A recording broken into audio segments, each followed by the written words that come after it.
Hey guys, Randy Crafter again. This part is about cutting patterns. So let's just get into it. First, when you're about to cut a pattern, make sure that you press the pieces. That's very important to make sure that they're nice and flat. That just helps, with the overall finished product to make sure you have the exact dimensions and whatnot.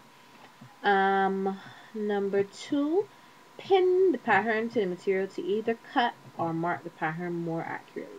That's another tip that just generally helps with the finished product.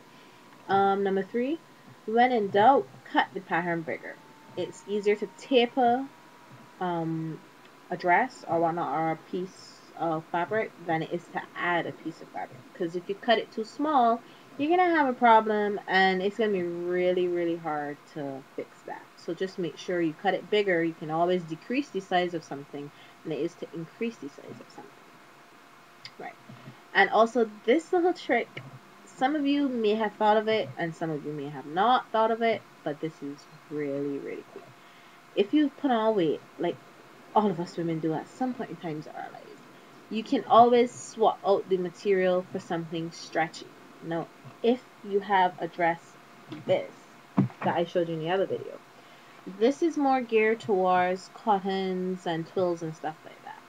If you put on weight, swap it out for a twill that stretches or a heavier jersey material that will keep you form, and you will be good to go. It will be amazing. And instead of putting in the zip on the back, for those of you who are familiar with patterns, you know that sometimes when you have a back seam, it usually is cut straight. Now, some back seams are not cut straight. In this particular one, it's not because it has a piece at the back for a vent to make a split. You can always forego the split and just mark the pattern straight. It's not going to make that much of a difference. As long as the sides that join to the front are the same, the back can be a little bit straighter. And you already get, what's that? If you have a 5/8 inch sewing seam allowance, then you get an 1.25 inches extra fabric already. And if it's too big, you can always taper it just a little bit.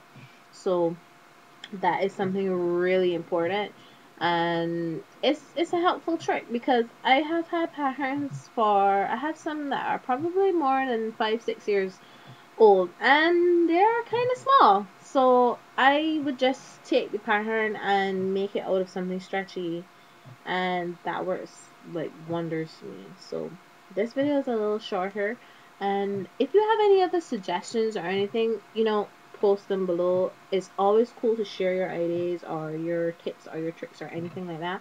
I'm always looking out for something new, and I'll share what I know of what I've learned with you, and it's always cool if you want to ask me a question. I'm so okay with that. So yeah, this is my video for cutting tips and tricks, not very long, and I'm gonna move on now to the sewing. So see ya.